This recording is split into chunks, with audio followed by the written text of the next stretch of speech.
Hello everyone, this is Saman Salim at SS Medics and today we'll be talking about alkalosis. So firstly, let's talk about the metabolic alkalosis.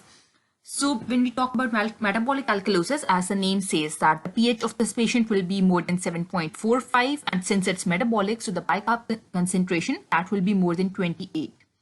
So once we are done with that, we have to see whether the patient is hypovolemic or normovolemic. And for that, we will be just taking the patient's vitals. Is the patient having some tachycardia, or is the patient's blood pressure normal? What is the patient's urine output? And based on simply these vitals, we can decide to which category the patient belongs.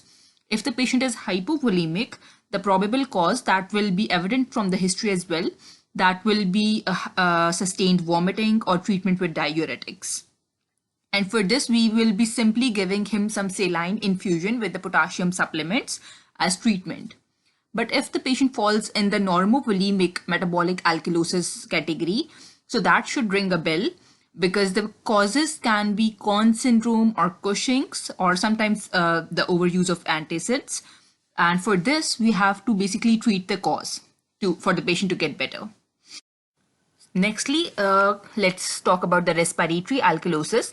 And the cause is very simple: sustained hyperventilation. Whatever the cause is that is leading to sustained hyperventilation, the patient will ultimately experience respiratory alkalosis.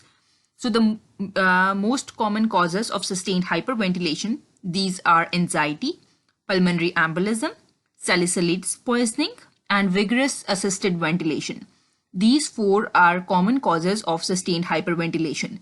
But somehow when this question is asked in the Viva exams, students normally just remember anxiety at that time. So it's good to at least have these four causes in the back of your mind for sustained hyperventilation. And the treatment is very simple, that is simply breathing in a closed bag. Now, one thing that we should always keep in mind, that whenever there is severe alkalosis, either metabolic or respiratory, the patient can develop hypocalcemia.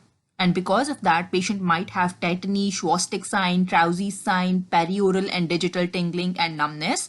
So it's always good to ask the patient about these questions if the patient is having some perioral numbness or tingling.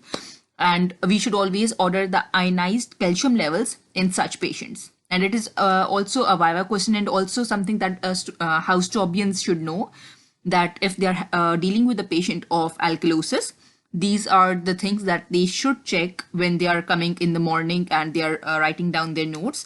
So for the alkalosis patient, they should always check for the ionized calcium levels, and they should always ask the questions about the perioral and digital tingling and numbness and Schwastek sign, etc. So the important stuff regarding the alkalosis. Hope you like the video. If you have any questions, please drop them in the comment section. Thank you so much. Have a good